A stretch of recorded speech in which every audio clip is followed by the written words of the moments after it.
السلام علیکم ناظرین، اس ایپیسوڈ کے آغاز میں بالا خاتون اور گونچا قبیلے کا ڈھول بجنے کی وجہ سے مرکزی خیمے سے باہر آتی ہیں۔ اولوفیرا عثمان صاحب کو دیکھ کر کہتی ہیں والدہ اورحان یہاں پر نہیں ہے۔ بالا خاتون کہتی ہے پرسکون رہو بیٹی، جس کے بعد وہ آگے بڑھنے لگتے ہیں۔ عثمان صاحب اپنے گھوڑے سے نیچے اترتے ہیں۔ بالا خاتون کہتی ہے کیا آپ ٹھیک ہیں حضور؟ عثمان صاحب کہتے ہیں میں ٹھیک ہوں۔ بالا خاتون کہتی ہے اورحان اور برہان کی کیا کوئی خبر ہے؟ عثمان صاحب کہتے ہیں نہیں، ابھی تک تو نہیں، لیکن ہم انہیں ضرور تلاش کریں گے۔ اور پھر علاؤالدین اپنے بابا سے ملتا ہے۔ علاؤالدین کہتا ہے بابا آپ ٹھیک نہیں لگ رہے ہیں، آپ کو بخار ہے۔ عثمان صاحب کہتے ہیں علاؤالدین کیا تمہیں کوئی تریاک ملا ہے؟ علاؤالدین کہتا ہے میں نہیں ڈھونڈ پایا جناب، مجھے نہیں معلوم کہ یہ وہ زہر کہاں سے لائے ہیں۔ زہر کا اثر مضبوط ہے، ہم اسے تھوڑا سا کمزور کرنے میں کامیاب ہو گئے ہیں۔ سپاہی ہمت سے کام لے رہے ہیں لیکن بوڑھے اور بچے اسے برداشت نہیں کر پا رہے ہیں، وہ ایک ایک کر گر رہے ہیں۔ عثمان صاحب کہتے ہیں علاج کا کوئی رستہ ڈھونڈو۔ علاؤالدین کہتا ہے میں معلوم کروں گا بابا۔ اولوفیرا کہتی ہے جرکتائی صاحب آپ منگولوں کو تو جانتے ہیں، وہ اورحان کو تکلیف تو نہیں پہنچائیں گے، وہ اسے ماریں گے تو نہیں؟ جرکتائی کہتا ہے میں نہیں جانتا ہوں اولوفیرا خاتون، لیکن میں یہ جانتا ہوں کہ ہمارا شہزادہ مضبوط ہے، ہمارا شہزادہ ہار نہیں مانے گا۔ عثمان صاحب کہتے ہیں میری بیٹی اپنا سر اٹھاؤ، وہ اورحان کو کچھ نہیں کہہ سکتے ہیں۔ اتنے میں ہی اولوفیرا کی حالت بگڑنے لگتی ہے۔ بالا خاتون اس کو سہارا دیتے ہوئے کہتی ہے میری بیٹی جلدی سے پانی لے کر آؤ۔ عثمان صاحب کہتے ہیں یہ سب کیا ہو رہا ہے؟ بالا کہتی ہے اسے آرام کی ضرورت ہے، اسے اندر لے کر جاؤ۔ گونچا اولوفیرا کو لے جاتی ہے۔ عثمان صاحب کہتے ہیں بالا یہ سب کچھ کیا ہے؟ بالا خاتون کہتی ہے سب کچھ خوفناک ہے حضور، لیکن اولوفیرا حاملہ ہے اورحان جلد باپ بننے والا ہے۔ یہ سن کر سب سپاہی کافی خوش ہوتے ہیں، مگر عثمان صاحب کے چہرے پر وہ خوشی نہیں تھی۔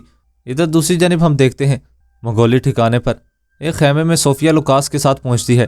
اولوگان کہتا ہے تم یہاں پر کیا کر رہے ہو؟ صوفیہ کہتی ہے میں تمہارے لیے تحفہ لائی ہوں اولوگان۔ اتنے میں ہی سپاہی وہاں پر ایک سونے سے بھرا ہوا صندوق رکھتے ہیں۔ صوفیہ کہتی ہے تمہارے اور تمہارے نوکروں کے لیے ایک تحفہ ہے۔ اولوگان اس کو لات مار کر گرا دیتا ہے اور کہتا ہے میں یہاں پر سونا لینے نہیں آیا ہوں، میں یہاں پر خون لینے آیا ہوں۔ یہ کہہ کر وہ وہاں پر بیٹھ جاتا ہے اور پھر ایک منگولی سپاہی آ کر اسے شربت پیش کرتا ہے۔ اولوگان کہتا ہے کیا چاہتے ہو تم بتاؤ؟ صوفیہ کہتی ہے صرف ایک انسان کے لیے تریاک۔ اولوگان کہتا ہے تم فکر نہ کرو، تمہارا جاسوس زندہ رہے گا، جب عثمان آئے گا اور میرے سامنے گھٹنے ٹیک دے گا کل اسے تریاک بھی مل جائے گا۔ لوکاس کہتا ہے اگر اس کے برعکس ہوا تو کیا ہوگا؟ اولوگان کہتا ہے تو پھر تمہارا دوست مر جائے گا۔ لوکاس کہتا ہے اولوگان تم نے کہا تھا کہ میں عثمان کو تمہارے لیے چھوڑوں، تم مجھے نہیں روک سکتے ہو۔ اتنے میں ہی سپاہی لوکاس کے خلاف اپنے ہتھیار کھینچ لیتے ہیں۔ لوکاس کہتا ہے تو ہم تمہارے پاس ایک معاہدہ کرنے آئے ہیں۔ اولوگان کہتا ہے میں معاہدہ نہیں کرتا ہوں، اور جب کوئی مجھے دھمکی دیتا ہے تو میں اسے سزا دیتا ہوں۔ لوکاس کہتا ہے میں موت سے نہیں ڈرتا ہوں اولوگان، عثمان نے مجھ سے جو قلعے چھینے ہیں میں وہ واپس لوں گا۔ اولوگان کہتا ہے عثمان کا وجود میری ملکیت ہے، اگر تم نے تلوار اٹھائی تو اس کا مطلب ہوگا کہ ہم جنگ میں ہیں۔ لوکاس کہتا ہے خوشی سے، میں تم سے خوشی سے لڑوں گا، لیکن عثمان بھیڑیے کی طرح منصوبہ بندی کرتا ہے، اگر تم گرے تو تمہیں اٹھانے والا کوئی نہیں ہوگا۔ صوفیہ کہتی ہے ہمارے دشمنوں کے دشمن ہمارے دوست ہیں۔ اولوگان ہم تمہارے دشمن نہیں بننا چاہتے ہیں، بلکہ اس کے برعکس ہم متحد ہو کر تمہارا شربت کمکس پینا چاہتے ہیں۔ یہ کہہ کر وہ اس سے ہاتھ سے پیالہ پکڑ کر اسے پینے لگتی ہے۔ اولوگان کہتا ہے تم نے مجھے متاثر کیا ہے کزل خاتون۔ لوکاس کہتا ہے اگر تمہیں عثمان کے حوالے سے مدد درکار ہو تو ہم حاضر ہیں، مجھے امید ہے کہ ہم ایک ہی طرف ہوں گے۔ یہ کہہ کر وہ چلے جاتے ہیں۔ اولوگان وہاں مسکرانے لگتا ہے۔ کائی قبیلے کا منظر سامنے آتا ہے۔ فاطمہ کی حالت کافی بگڑ چکی تھی، بالا خاتون اس کے پاس بیٹھی تھی۔ فاطمہ کہتی ہے بابا آپ واپس آ گئے ہیں؟ عثمان صاحب کہتے ہیں میں آ گیا ہوں بیٹا۔ فاطمہ کہتی ہے اور بھائی واپس آ گیا ہے؟ عثمان صاحب کہتے ہیں تمہارا بھائی بھی آئے گا، وہ ضرور آئے گا۔ فاطمہ کہتی ہے میرا بھائی، وہ اس بار اپنے بچوں سے ملے گا، وہ نہیں مرے گا نا بابا؟ کیا ہم بھی نہیں مریں گے نا؟ عثمان صاحب کہتے ہیں نہیں بیٹی تم فکر نہ کرو، تمہارا بھائی بھی واپس آئے گا اور کسی کو کچھ بھی نہیں ہوگا، ہم ایک بار پھر ایک بڑا خاندان بنیں گے۔ بالا خاتون کہتی ہے ہم اس کا علاج تلاش کریں گے۔ فاطمہ کہتی ہے حلیمہ تو چلی گئی تھی، لیکن اگر میرا بھائی بھی چلا گیا تو؟ عثمان صاحب کہتے ہیں دیکھو حلیمہ چھوٹی تھی، تمہارا بھائی مضبوط ہے، اسے کچھ نہیں ہوگا، وہ ضرور واپس آئے گا، تم مجھ پر بھروسہ کرو، اب تم آرام کرو۔ یہ کہہ کر عثمان صاحب وہاں سے اٹھ جاتے ہیں۔ ادھر حلیمہ بھی بخار میں پڑی مسلسل اپنی والدہ کو پکار رہی تھی۔ حلیمہ کہہ رہی تھی مت جائیں، مجھے سردی لگ رہی ہے۔ بالا خاتون فوراً اس کے پاس آتی ہے۔ بالا خاتون کہتی ہے میری پیاری بیٹی، اس کا بخار کم نہیں ہو رہا ہے، اب ہم کیا کریں گے؟ ہمارے بچے جل رہے ہیں عثمان۔ عثمان صاحب کہتے ہیں کیا کوئی اس کا ہے؟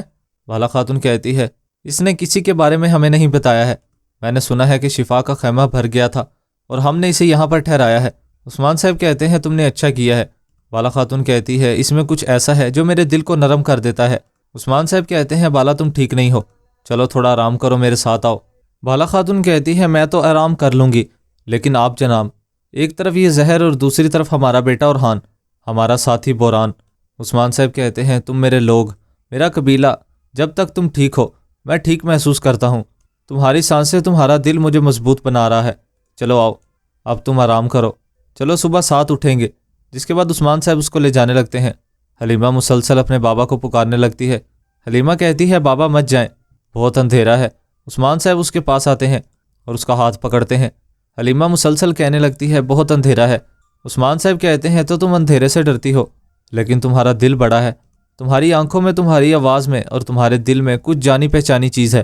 ہمارے رب نے تمہیں ہماری حفاظت میں دیا ہے، تم نے ہمارے دسترخوان پر بیٹھ کر ہمارے ساتھ کھانا کھایا ہے، فکر نہ کرو۔ عثمان بھائی تمہارے ساتھ ہے میری بیٹی، تم فکر نہ کرو۔ عثمان صاحب کھڑے ہو جاتے ہیں، اتنے میں ہی وہ لڑکھڑا کر نیچے گر جاتے ہیں۔ بالا کہتی ہے آپ ٹھیک نہیں ہیں، اور وہ علاؤدین کو آواز لگاتی ہے۔ علاؤدین آتا ہے اور اپنے بابا کو دیکھنے لگتا ہے۔ عثمان صاحب کہتے ہیں میں ٹھیک ہوں۔ علاؤدین کہتا ہے نہیں، آپ کو بہت زیادہ بخار ہے۔ جس کے بعد کوئی دوائی لا کر عثمان صاحب کو دیتا ہے۔ علاؤدین کہتا ہے بابا تھوڑا سا پی لیں، اس سے آپ کو بہتر محسوس ہوگا۔ عثمان صاحب اسے پی لیتے ہیں اور عثمان صاحب اٹھ کر جانے لگتے ہیں۔ بالا خاتون کہتی ہے رات اس وقت کہاں جائیں گے؟ عثمان صاحب کہتے ہیں رات کی تاریکی میں ہمیشہ ایک ستارہ ہوتا ہے بالا، جو ہمارا راستہ روشن کرتا ہے، میں وہ ستارہ ڈھونڈوں گا۔ بالا کہتی ہے یہ بوجھ اکیلے نہ اٹھائیں، جب تک آپ کو وہ ستارہ نہیں مل جاتا ہم آپ کے ساتھ رہیں گے۔ عثمان صاحب کہتے ہیں ویسے بھی تم ہمیشہ میرے ساتھ ہوتی ہو، یہیں پر رہو، مجھے اپنے لوگوں اور اپنے ریاست کے لیے یہ روشنی، یہ علاج تلاش کرنا ہوگا۔ جس کے بعد عثمان صاحب اکیلے وہاں سے چلے جاتے ہیں۔ بالا کہتی ہے آپ ریاست کا بوجھ اپنے کندھوں پر اٹھا رہے ہیں عثمان، اللہ ہماری مدد کرے۔ ادھر دوسری جانب البائے سپاہی اپنی بیٹی کے ساتھ ایک خیمے میں موجود تھا۔ البائے کہتا ہے میں سب کچھ اپنا حق لینے کے لیے کر رہا ہوں بیٹی۔ بیگم خاتون دروازے کے پاس کھڑی سب کچھ سن رہی تھی، اتنے میں ہی وہ اندر داخل ہو جاتی ہے۔ بیگم خاتون کہتی ہے میں نے اجازت نہیں مانگی، استبل والے البائے مجھے معاف کیجیے گا۔